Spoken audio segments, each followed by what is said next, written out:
Para nosotros como seres humanos, hay muchas cosas que entran en el ámbito de lo desconocido, ciertos temores que entran en el ámbito de lo desconocido. Uno muy común es el miedo, por ejemplo, a la muerte, ¿cierto? A lo largo de la historia de la humanidad, distintas culturas han tenido aproximaciones diversas a tratar con la muerte. Depende de la cultura que vayas, es lo que hay después de morir. En cierta manera, el ser humano, creado a la imagen de Dios, de manera natural no puede tolerar el hecho de pensar que esta vida es simplemente vivir los años que sea y morir y se acaba, ¿verdad? Como si no existiera algo más. Y esa brecha en ocasiones puede generarnos cierto temor, ¿sí? Yo creo que todos aquí en algún punto de nuestra vida hemos sentido miedo a morir o miedo al hecho de que alguien cercano a nosotros muera, porque esa partida es inevitable y es definitiva. Ya no hay algún tipo de conexión como si se pasara a vivir a otro lado del mundo, o si fuera otro planeta, es otro ámbito totalmente distinto. Sin duda como cristianos, nosotros tenemos una esperanza firme para el tema de la muerte y es algo bastante recurrente de lo que hablamos. Hoy no me pienso meter tanto en esa particularidad, solo lo menciono como un ejemplo, pero sí quisiera que habláramos sobre el tema espiritual, ¿verdad? Es un tema igual bastante a veces desconocido para nosotros. Es un tema que puede generarnos muchas preguntas, que está envuelta en muchas suposiciones, inventos, tabús. Incluso dentro de las iglesias cristianas puede haber gran variedad de opiniones respecto a cómo funciona el tema de espiritual, ¿no? Y como cristianos, eso en ocasiones nos puede confundir y nos puede provocar cierto miedo. Octubre es un mes bastante conocido por el hecho de que tú entras a cualquier plataforma, ¿verdad? Por ejemplo, para ver una película de streaming. ¿Y cuáles son las películas en el top? Puras películas de terror, de monstruos, de demonios y cosas por el estilo. Y octubre es un mes que se presta particularmente para que las personas o la sociedad occidental, nuestra sociedad, esté más abierta al tema espiritual, ¿no? Incluso coincide que el primer día del mes siguiente es el Día de Muertos, ¿no? Entonces, tenemos toda una cultura, incluso desde el ámbito prehispánico, que nos lleva a considerar estos temas. Y el espiritismo, pues no es nada más algo que esté en lugares escondidos o en pueblos lejanos de nuestro país, es algo que vemos realmente en todas partes. El otro día caminando por el centro, en 3 cuadras, vi tal cual, ¿no? Un lugar donde la señora María te lee el futuro y el tarot, y si te acercas te va a decir todos los males que tienes en tu casa y cómo resolverlos, ¿verdad? Parecía anuncio de político casi. Te reservamos la vida, pasa aquí. Y avanzaba un poco más y veía una persona que vendía muchas piedritas, ¿no? Con energías y un montón así de cosas. Avancé otro poquito y había un señor que parecía un vagabundo, pero tenía un letrero con cartón que decía, se leen las manos, ¿no? Y había gente. Avancé otro poquito más y había un señor con pajaritos. ¿Sí has visto esa dinámica? Una jaulita con pajaritos y te sacan un papelito y bueno, ¿verdad? O sea, tenemos una sensibilidad muy marcada a entender el tema espiritual. Ya ni de las redes sociales te salvas, ¿no? Se hace en Instagram, se hace en TikTok y hay envíos literal con miles de personas, mientras que el que está haciendo el en vivo está leyendo las cartas, te pide un número, bueno, o sea, mi punto es, este tipo de bombardeos por todas partes nos puede provocar confusión y en ocasiones, en algunas personas, hasta miedo, ¿cierto? Porque no sabemos cómo reaccionar o qué pensar respecto a eso. Y hay muchos extremos a los cuales como cristianos podemos correr. Debido a eso, la predicación del día de hoy, nuestra intención es desenmascarar ese engaño y ver por qué este mundo desconocido, aunque nos cause terror, no debería hacerlo, porque el perfecto amor de Dios y la sabiduría en su palabra nos dice cómo vivir, cómo entender esta realidad y por lo tanto echar fuera todo ese temor que pueda presentarse en nuestras vidas. Y quiero empezar recalcando algo muy obvio. Sí existe una realidad espiritual en la vida, ¿sí?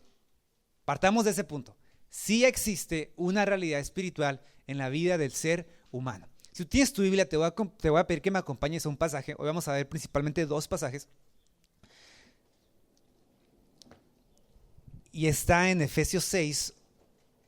Efesios es el Nuevo Testamento.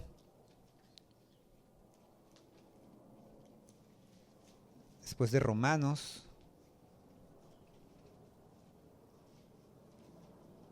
Está Corintios, está Gálatas y está Efesios.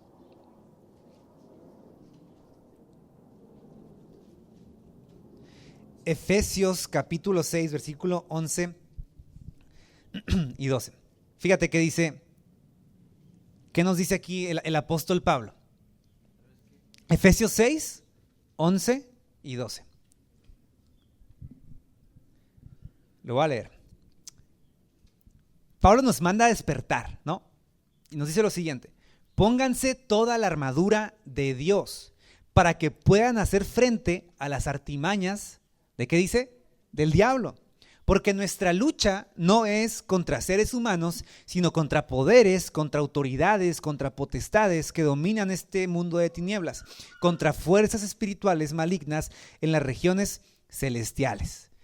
Fíjate, como cristianos en misión y en vida en este planeta, en ocasiones podemos pensar que lo que se nos opone es únicamente el mundo físico que nosotros vemos. Me explico. Lo que se opone a mi fe son otros humanos, nada más, ¿no? Gente que me critica, gente que habla mal de mí, gente que se opone, o tú mismo, te ves a ti mismo como el impedimento más grande para acercarte a Dios. Para Pablo, aunque estas realidades físicas son ciertas, también tenemos que ser conscientes de que nuestra lucha no es solamente en un ámbito físico. Pablo dice, es en un ámbito espiritual. Y luego da una lista, ¿verdad? O sea, ojo aquí, el texto no está tratando de despertarnos la curiosidad, empezar a descifrar qué es un poder, qué es una autoridad, qué es una región celestial, porque ahí podemos perder el tiempo realmente. El punto del pasaje es, el enemigo, que es el diablo, realmente es el enemigo de nuestras almas y va a utilizar artimañas, dice Pablo, espirituales en contra nuestra, y para evitar ese peligro, Pablo nos invita a hacer una cosa, dice, pónganse la armadura de Dios. Entonces, el primer punto que quiero destacar es el siguiente: sí existe una realidad espiritual en la que nosotros como cristianos y seres humanos en general estamos insertados. Así como hay un mundo físico con leyes físicas, también hay un mundo que no es visible, que es espiritual, que existe y en el cual nosotros, estemos conscientes o no de él, también somos partícipes. Todos los seres humanos tenemos un alma, tenemos un espíritu, tenemos una parte espiritual que tiene contacto con esta realidad, aunque a veces no lo percibamos. Y creo que nuestra cultura lo entiende muy bien. Nuevamente, se extrapola bastante el hecho de que los seres humanos tenemos una espiritualidad y que tú puedes entender. Es lo que te venden estos supuestos engaños, ¿no? Entender esa realidad espiritual y comportarte respecto a él. Por supuesto, debemos entender que esta realidad espiritual es muy distinto en el sentido de cómo afecta a cristianos y cómo afecta a personas no cristianas. Porque la Biblia lo presenta de esa manera. Es muy diferente de la manera en la que tú y yo vivimos el mundo espiritual, creyendo en Jesús, que no creyendo en Jesús. Y esta parte va a ser un poquito reveladora, a lo mejor para algunos, a lo mejor te hace sentir como extraño, pero es lo que la palabra de Dios nos enseña. Y no voy a llevarte todos estos pasajes, pero te quiero mencionar algunos, ¿no? Por ejemplo, mira, 1 Juan 5:19 dice, sabemos que somos hijos de Dios y que el mundo entero está bajo el control del maligno. Este pasaje no quiere decir que Satanás es quien tiene la última palabra en el mundo. La palabra mundo en el Nuevo Testamento tiene múltiples significados. Particularmente en 1 Juan, cuando tú lees, habla más de este ámbito de la maldad donde el pecado es reinante y donde el enemigo, en ese sentido, tiene total dominio sobre ese reino de maldad. En otras palabras, si el texto nos está diciendo, o estás en Cristo y eres un hijo de Dios, o estás en el mundo, y ese mundo está bajo ¿quién? Bajo el maligno. En otras palabras, todos aquellos, y antes nosotros, estando fuera de Jesús, estábamos en el dominio del maligno. Es como aquí Pablo, el apóstol Juan lo está explicando. Y ojo, esto incluye todo tipo de pecado, porque a veces cuando pensamos en pecados malos espiritualmente hablando, ¿en qué pensamos? Brujería, ocultismo, espiritismo, y en cierta medida esas son maneras muy visibles donde el enemigo trabaja, pero todo pecado, el orgullo, la sensualidad, el egoísmo, el odio, detrás de todos esos pecados que nosotros pensamos no tienen nada que ver con Satanás, con el diablo, hay una influencia de este dominio del maligno que está trabajando en medio de eso en la vida de las personas. Y en nuestras ciudades el mal a menudo se presenta en maneras muy diversas que pensamos no son espirituales. Vemos la corrupción y no se te ocurre pensar que el diablo está detrás de eso, ¿verdad? ¿Qué pensamos? Otro ser humano. ¿Ves la injusticia y qué decimos? Otra vez, los seres humanos. Pero detrás de todo esto también está el enemigo de nuestras vidas trabajando. En un libro muy curioso de C.S. Lewis, donde supuestamente un diablo le escribe cartas a su sobrino, él explica algo muy interesante sobre esto, ¿no? Este diablo le dice a su sobrino lo siguiente: de hecho, fíjate, el camino más seguro hacia el infierno es el gradual. Ojo, la ladera suave y plana bajo el pie, blanda, sin giros bruscos, sin mojones, sin señalizaciones. En otras palabras, pensamos a veces que la manera más fácil de llegar al infierno es, ¿verdad? O al dominio del mal es ¿cómo? Pues pecando deliberadamente, y pecados sobre todo grotescos que tengan mucho trasfondo oscuro, y ¿verdad? Y dices tú, wow, esa gente va directito al infierno, súper obviamente va al reino del maligno. Y la realidad es que no. A veces el camino en una sociedad como la nuestra más fácil para llegar a ese lugar, ¿cuál es? El blando, sin preocupaciones, sin giros, sin aparentemente mucha perdición, oscuridad detrás. Te voy a decir algo bien interesante. El diablo está interesado en que tú y yo seamos religiosos. De verdad. El principal interesado en este mundo en que tú y yo como seres humanos tengamos una relación con la deidad por medio de una religión es Satanás. ¿Por qué? Porque la religión te da principios donde supuestamente tú te estás conectando con Dios por tus obras. El evangelio es totalmente el camino opuesto. Te dice, oye, por tus obras tú eres nada. La religión no te salva. Lo único que te salva es Jesús y su sacrificio en la cruz. Ese es el evangelio. Y la religión, ¿qué te dice? Haz esto o no hagas esto, y si lo cumples, entonces Dios te va a aceptar. Eso es religión. Y el resultado de la religión es la muerte, siempre. Por eso Jesús, cuando estaba con los religiosos de su época, ¿qué les decía? Su padre es el diablo. Fíjate, los fariseos eran gente extremista en llevar su vida perfecta delante de Dios y delante de las personas. Pero para Jesús, ellos eran servidores no de Dios, a quien decían servir, sino de el diablo. Wow. O sea, en otras palabras, si te das cuenta, este misterio espiritual se desenmaraña porque no es nada más por lo oscurito, diríamos, ¿no? Puede ocurrir a plena luz del día, delante de nuestras narices, y tenemos que ser conscientes de eso. Pablo mismo, cuando recibe el llamado de Jesús a ir a predicar a las naciones, él dice que Jesús le dijo lo siguiente: te mando para que abras los ojos de las personas, para que se conviertan de tinieblas a luz, de la potestad de Satanás a la de Dios, y para que reciban por la fe que es en mí perdón de pecados y herencia entre los santificados. Jesús mismo le está diciendo a Pablo, cuando alguien cree en el evangelio, tú lo arrebatas ¿de dónde? Del dominio de Satanás y lo insertas en el dominio de Dios. Oye, pero yo no me sentía, antes de ser cristiano, bajo el dominio de Satanás, ¿no? Yo no me sentía así. Pues por supuesto, porque es exactamente como él quería que estuvieras. Muerto espiritualmente, sin sensibilidad, sin conciencia de eso. Así mero te quería tener, ¿no? Es como los animales en el zoológico. Algunos son muy conscientes de dónde están, porque su jaula es muy pequeña, ¿sí? Pero si tú metes un animal en una reserva salvaje, ¿verdad? A lo mejor él nunca se va a enterar de que está aprisionado, pero él no es libre de salir de ese límite ya establecido y resguardado por otros. Y él piensa que está bien ahí, pero está realmente, en este caso es por su protección, lo que sea, pero está ¿qué? Confinado a un lugar, no es libre de ir a donde quiera. El ser humano, fuera y lejos de Dios, está así, confinado a este dominio. Entonces, entendamos esto, otra vez. El reino espiritual es real y está hasta en lo que nosotros pensamos a veces que no está presente. Ahora, dicho esto, que quería aclarar en primer momento, también definitivamente hay prácticas, y sobre todo aquellas que tienen que ver con practicar el espiritismo, el ocultismo, la brujería, etcétera, que definitivamente hacen más susceptible a una persona a tener más conciencia de esta realidad espiritual. ¿Qué estoy tratando de decir? De que cualquier ser humano que practique ocultismo, espiritismo y brujería, definitivamente abre su vida, su mente y su corazón al enemigo de par en par, y puede manifestar en su vida manifestaciones en ese sentido. Ok. A lo mejor por ver una serie no te vas a enchamucar, ¿no? Entonces pensamos eso. Antes, ¿qué decíamos, verdad? No veas Pokémon, ¿verdad?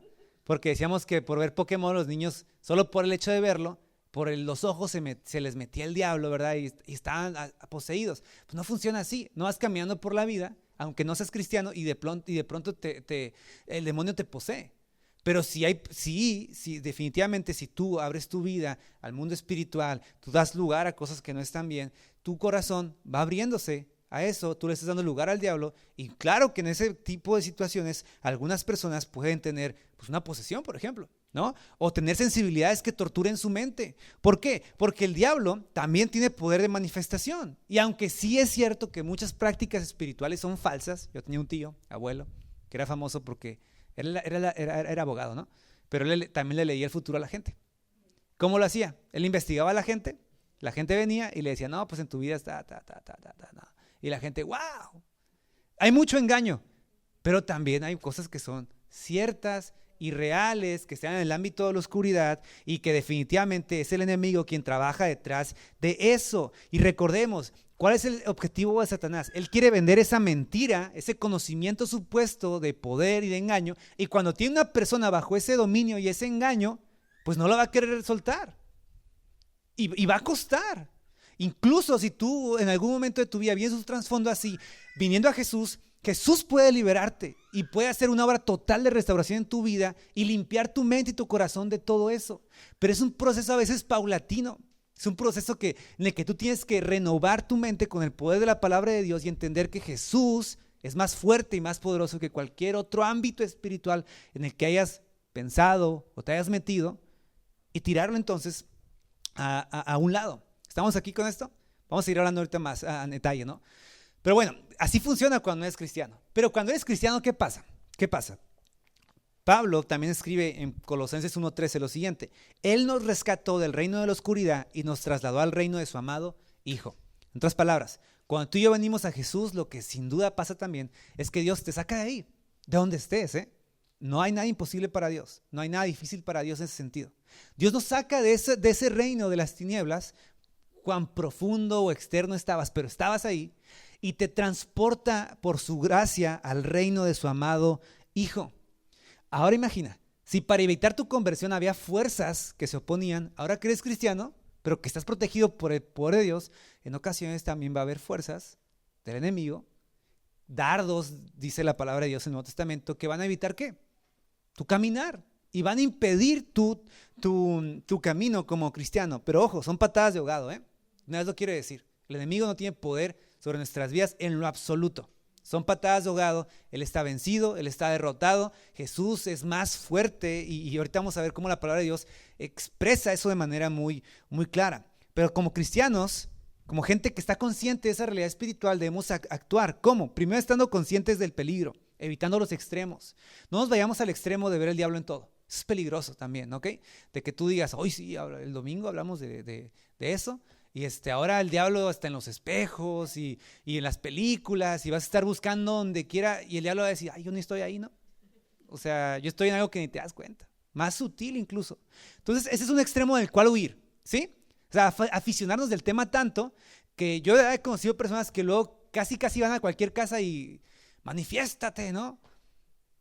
O sea, o piensan que en todo servicio en la iglesia debería haber liberación, como si hay posesiones de aquí a allá, como si fueran chicles. O sea, si es un peligro ese, muy latente, y debemos evitarlo porque es un extremo del cual la Biblia no nos lleva ni nos invita a hacerlo. En ninguna parte del Nuevo Testamento vas a encontrar un manual de cómo exorcizar, ¿sí? A Jesús no le preocupó mucho enseñarle a sus discípulos cómo hacerlo, ni les enseñó cómo distinguir entre, ¿ya te das cuenta? Él les predicó la verdad y les dijo, la verdad los hará libres. Ese es el enfoque correcto. Pero también hay otro extremo, que es el extremo de ser tan ignorante, con todo respeto lo digo, de no ver la maldad ni las obras del diablo en lo que realmente sí está presente. Es otro extremo. Me explico. No podemos jugar con el diablo, ¿sí?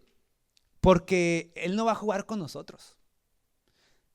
Hay personas que viven cerca de donde hay osos grizzlies, y ellos no viven aterrados del oso, ¿verdad? No es como que, ay, el oso, ¿no? Y salen de su casa con miedo. Pero son sabias, ¿y qué hacen? Ponen rejas, tienen repelentes, y abajo del colchón hay una escopeta de este tamaño como última medida. Eso no es tener miedo. ¿Qué es ser?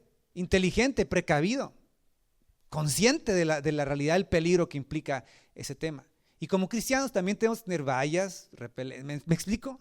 O sea, no por el temor ni el terror de que aparezca el diablo y se llama, no, pero estamos conscientes de que hay un peligro que nosotros no debemos trivializar, porque a veces vemos al enemigo, a Satanás, así como algo trivial, algo solo para el entretenimiento, algo solo para las películas, ¿no? Y ves las películas de este tipo de espíritu y te da risa. Y dices tú, ay, qué chistosito, ¿no? ¿Y por qué digo esto? Porque cuando tú lees la Biblia, aunque Satanás es un enemigo derrotado, él es presentado como una serpiente, como un dragón, como un león, que ciertamente si pudiera, nos haría mucho daño. El asunto es que no puede, él no puede hacerlo. Y eso nos debe hacer sensibles a entender lo siguiente: hay que estar alertas, no dando lugar al diablo, no dejando fluir el pecado, porque cuando tú y yo estamos jugando con el pecado, parece que somos tú y el pecado nada más, ¿no? Pensamos eso, es el pecado y yo, aquí solitos, yo solito estoy realizando. No, está el pecado, estoy yo y está otro que está encantado de jugar conmigo y de meterme ideas y hacerme creer que no pasa nada, ¿sí? Porque el enemigo eso se va a encargar de hacer en tu vida y en la mía. Antes de pecar nos va a decir, no pasa nada. Y cuando peques, ¿qué va a decir? Eres de lo peor, ¿no? Entonces, fíjate, esto nos tiene que hacer entender lo siguiente. A ver, Señor, yo confío en ti, que eres soberano, que eres más poderoso que cualquier otra cosa, pero yo no voy a jugar también con esto, ¿no? Como cristiano no voy a dar lugar a cosas que no están bien delante de Dios. Sí, léeme la mano, no pasa nada, ¿no? Tú léeme las cartas, vamos a traer la ouija, vamos a jugar, ¿no? Que al cabo que. A mí, y te los digo con mi opinión muy personal, a mí eso no me causa absolutamente nada de temor, ni de miedo, ni me quita el sueño, porque confío en Dios plenamente. Y es mi invitación a que confíes en Dios, pero no por eso voy a jugar con ello. ¿Por qué? Porque no me interesa desafiar a Dios. Más al ratito vamos a hablar de algunas cosas estos clichés también, ¿ok? Vamos a desmentir algunos de ellos, pero hasta aquí vamos bien. Entonces tenemos que hacer eso. ¿Qué más? Armarnos del conocimiento de Dios. Es lo que Pablo aquí nos está invitando. A ver, despierta, pero ahora ármate del conocimiento de Dios. Hay un dicho que dice, que era muy común antes en las iglesias, ¿no? El que no lee su Biblia, el que no ora ni ayuna, el diablo se lo desayuna. Ahora, no se trata de que si no haces esas cosas, pues el diablo está con el tenedor, ¿no? Ahí listo para cazarte cuando salgas de tu casa. Pero la idea es esta: si tú y yo no tenemos un conocimiento de Dios que está creciendo constantemente y que es experiencial, pues nos exponemos mucho más, ¿verdad?, a los ataques del enemigo. Pablo por eso nos dice, pónganse la armadura de Dios. Ahora, no es aquí tampoco para que empecemos, saco la espada del Espíritu y agarro el escudo, o sea, otra vez, aterricemos esto. Cuando Pablo está hablando de esto, en toda la carta nos está hablando de una cosa: el evangelio, la fe de Dios, en Dios, la gracia de su justicia. Cuando tú y yo tomamos ese conocimiento claro, persistente y al acceso de todo aquel que venga a Cristo, nosotros nos estamos poniendo con certeza una armadura espiritual que nos protege, porque la guerra del enemigo contra Dios es una guerra principalmente no de sensaciones, sino de una sola cosa: de conocimiento, de la verdad. Así que la verdad es lo que está en juego. Al enemigo no le importa que si sientes, él que quiere apartarte de la verdad. Y tú y yo nos armamos con la verdad de Dios expresada en su palabra. Así que aquí va la solución. ¿Quieres estar protegido espiritualmente? Ármate ¿de qué cosa? De la verdad de Dios revelada en su palabra y en su evangelio. Entre más tú te aferres a eso, tú más estás protegido del poder, de la influencia, del maligno, como lo queramos llamar. Este mensaje que Jesús predicó era importante, porque él decía, conoceréis la verdad y la verdad los hará libres. Y luego Jesús dice, a quien el Hijo del Hombre, es decir, él, haga verdaderamente libre, será verdaderamente libre. Si Jesús a través del evangelio de su verdad nos ha hecho libres, eso significa que tú y yo somos verdaderamente libres. Tienes que creerlo, tienes que agarrarlo como tú y decir, por el evangelio soy libre. No voy a tener temor, no voy a vivir mi vida esperanzado o temiendo, ay, el diablo. No. Jesús nos ha dado una victoria y Jesús realmente gobierna sobre las tinieblas y Él tiene poder mayor sobre ellas. El ejemplo más claro está en Marcos 5. La semana pasada vimos Marcos 4, ¿recuerdas? Jesús en la tormenta. Y cuando Jesús sale de la tormenta, inmediatamente cuando llega a la costa llega a una región que se llama de los Gadarenos. Yo me imagino a los discípulos, ¿no? Es como, paréntesis, vienen cansados, asombrados de la tormenta, y en eso que ven, el texto dice que ven un endemoniado correr así hacia ellos. No, yo creo que decían, "Oh, otra tormenta", ¿no? Definitivamente. Pero porque Jesús va escalando la situación. Él dice, mira, yo tengo poder sobre el mundo natural. Hablo y se calla, pero ahora les voy a mostrar cómo tengo poder también sobre el mundo espiritual. Y como cristiano la lección es esta: Jesús puede controlar mi futuro, pero también puede cuidar mi alma y mi corazón del maligno, y no hay nada que se oponga a nuestro Señor Jesús. Él no nada más sea poderoso con las olas, es poderoso también con los espíritus. Y este texto nos dice que inmediatamente cuando Jesús baja de la barca hay un hombre que estaba en los sepulcros, y este hombre estaba desnudo y lo ataban con cadenas y está realmente endemoniado a un grado como en la Biblia no hay otro ejemplo de alguien que esté así de poseído. Y en cuanto ve a Jesús, este hombre poseído corre, y el texto nos dice que cae de rodillas ante Jesús y le rogaba que lo dejara en paz. Este demonio, ¿qué entendió? Que Jesús era más grande que él. Vino ante él y se arrodilló y le rogaba, por favor, no me molestes, no me saques de este hombre, porque Jesús lo estaba reprendiendo. Y la gente ahí le tenía obviamente terror y pavor a este hombre, y era incontrolable para ellos. Pero Jesús, primera vez que lo ve, no han pasado ni 15 segundos y este hombre está ¿dónde? Arrodillado ante Cristo, porque Jesús es más poderoso que él. Y este hombre le reclamaba a Jesús que venía, que tenía con él, ¿verdad? Y Jesús hace una pregunta bien interesante, le dice, ¿cómo te llamas? Ahora, otra vez, la excepción no es la regla, ¿sí? No tenemos por qué nosotros andar, porque aquí mucha gente saca también explicaciones de que, ¿cómo te llamas, demonio, que estás aquí en esta casa? ¿No? O sea, ¿no? O vas a ver a alguien, no está diciendo Jesús eso, Él es Jesús y Él puede hacer lo que Él hace. No es una invitación a nosotros a hacer lo mismo. Pero le pregunta, ¿cómo te llamas? ¿Cómo te llamas? Y este hombre le responde, Legión, porque somos muchos, ¿no? Ahora, una legión romana eran literalmente miles de soldados. Probablemente este hombre tenía miles de demonios, no es que tenía exactamente 4,000, 6,000. El punto es, este hombre estaba realmente poseído por muchos demonios. Uno se pone a pensar, ¿qué habrá hecho este hombre, no? Durante toda su vida, o durante un periodo de su vida, para abrir tanto su alma y su ser a tener esta posesión. Pero Jesús no se inmuta por eso, ¿no? No es como que, no, son muchos. O sea, ocupas unas 10 exorcizadas para que quedes totalmente libre. ¿Qué le dice Jesús? ¿Cómo te llamas? ¿No? Solo para saber, para demostrar a sus discípulos su poder. Y Jesús lo expulsa por completo. En una sola palabra, los expulsa por completo. Y estos demonios, incluso antes de ser expulsados, le piden permiso a Jesús para poder actuar de otra manera y poseer un hato de cerdos que estaba ahí cercano. Y Jesús los deja hacerlo. Pero mi punto es, ¿qué lección nos está dando este texto? Primero, Jesús es más poderoso que Satanás. Totalmente. Cuando Jesús manda a sus discípulos a predicar, en Lucas 10 dice que ellos volvieron y le decían a Jesús, Jesús, aún los demonios se nos sujetaban en tu nombre. Y Jesús les dice, yo vi a Satanás caer del cielo como un rayo. En otras palabras, la autoridad del enemigo en este mundo, cuando Jesús vino a la tierra, cayó por completo y fue derrotada. Y Jesús les dice, pero no se alegren de eso. O sea, no se alegren de que el demonio se les sujeta, alégrense de que su nombre esté escrito en el libro de la vida. Es decir, alégrense de que tienen la salvación. El enfoque a través de Jesús es la verdad de su evangelio. Ese es el enfoque adecuado. Pero también ese texto nos está diciendo que Jesús tiene poder de transformación, ¿sí? Al igual que este hombre fue liberado, cualquier ser humano, sea pequeña o grande la influencia que tenga en su vida de este mal, Jesús, al tú y yo creer en el evangelio, Él nos puede liberar por completo. Por completo. Y este texto también nos enseña que el diablo no se manda solo, ¿ok? Jesús es más grande que el diablo. Ellos le tienen que pedir permiso a Jesús para actuar. Incluso en el libro de Job, cuando Job va a ser tentado por Satanás, no es que Satanás lo hizo arbitrariamente. ¿Qué tuvo que hacer primero? Le pidió permiso a Dios. Dios es soberano sobre el enemigo. Y Dios le dijo, te voy a dejar que hagas algo, pero no toques su vida. Entonces, el punto que estamos recalcando es el siguiente. Jesús tiene poder y gobierno sobre el mal. Y el diablo y sus demonios están definitivamente sujetos a a Cristo.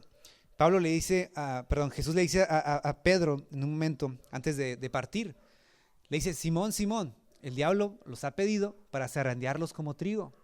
Y el permiso se le concedió. Pero yo he orado para que tú seas restaurado y tú también consueles a tus hermanos. ¿A qué voy? Estando tú y yo bajo el cuidado de Dios, no hay nada que el enemigo pueda hacernos que nuestro Dios soberano, poderoso, justo y bueno no haya determinado. ¿Me entiendes? Y aquí vamos a borrar algunos clichés. Un cristiano no puede ser poseído por un demonio. No puede ser poseído por un demonio. ¿Por qué?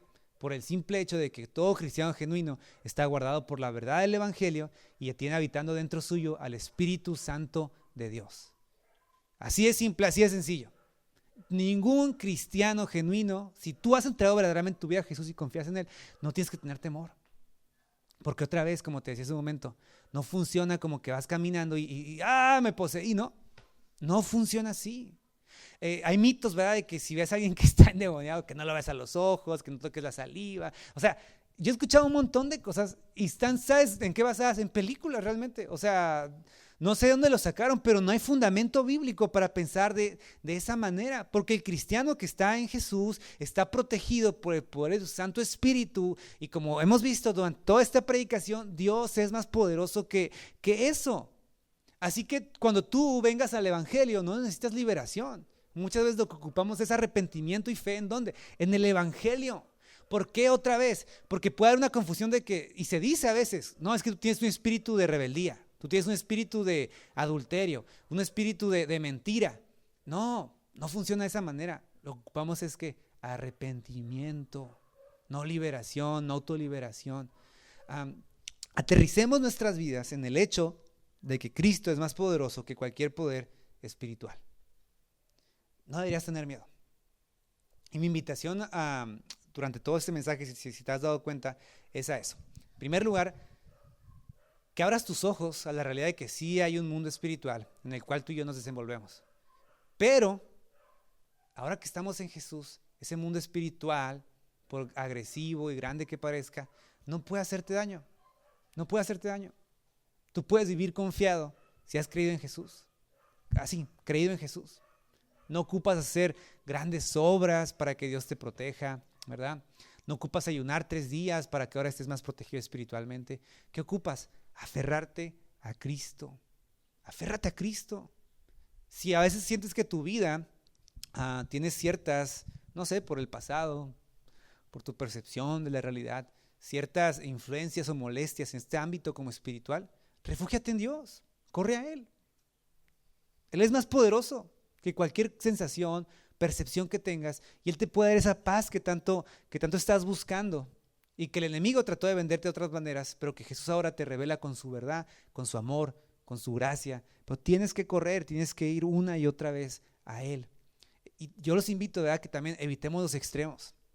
El extremo de ver al diablo en todo, pero también el extremo de ser ingenuos y no ser sabios y vivir nuestra vida con la conciencia de que Dios nos está protegiendo, pero que hay un enemigo que también va a hacer todo lo posible para apartarnos de ese camino. Y recuerda, siempre que tú estés haciendo eso, siempre que estés jugando con el pecado, Él no está jugando contigo, ¿sí? Uno siente que tiene el control, pero esa es la mentira que se está vendiendo ahí. Así que no le des lugar al pecado en tu vida. Y si lo has hecho, abogado tenemos para con el Padre, Jesucristo, Él es justo. Jesús es siempre la respuesta. No te estoy diciendo que si pecas ya no vales. No, al contrario, te estoy diciendo, no lo hagas, pero si lo has hecho, Jesús sigue siendo tu abogado, porque de nuevo, Él nos salvó por nuestras obras, nos salvó porque eras muy bueno, muy perfecto, muy sensible, ¿no? No, te salvó porque te lo merecías, tampoco, por guapo o por feo, ¿no? Por rico, pobre, por miserable, justo. ¿Por qué te salvó?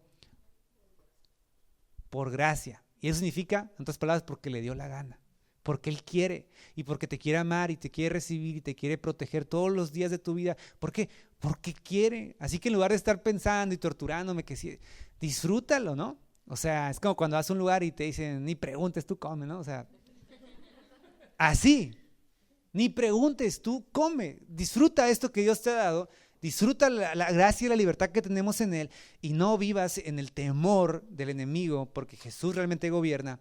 Él ha vencido al reino de las tinieblas y su victoria es nuestra. Mi idea es empoderarte. En el poder del Señor te lo digo, ¿verdad? Que salgas de aquí con una mentalidad distinta, confiando en Dios plenamente y que puedas vivir tu vida sin temores. ¿Qué te parece si oramos y le ponemos a Dios nuestras vidas delante de Él? Podríamos decir mucho más, ¿sí? Pero creo que se ha dicho lo suficiente. ¿Y qué te parece si oramos por lo siguiente? En primer lugar, que Dios abra nuestros ojos, los ojos de nuestra mente y nuestro corazón, para entender la realidad espiritual en la que vivimos, ¿sí? Y luego le pedimos a Dios que Él nos ayude con esa conciencia a vivir de una manera que le agrade, sin dar lugar a lo malo, viviendo para lo bueno, confiando en ese evangelio. Y en tercer lugar, pedir que nos ayude a tener un valor genuino basado en su evangelio que nos ayude a vivir día a día sin tener temor a nada de esto. Oremos.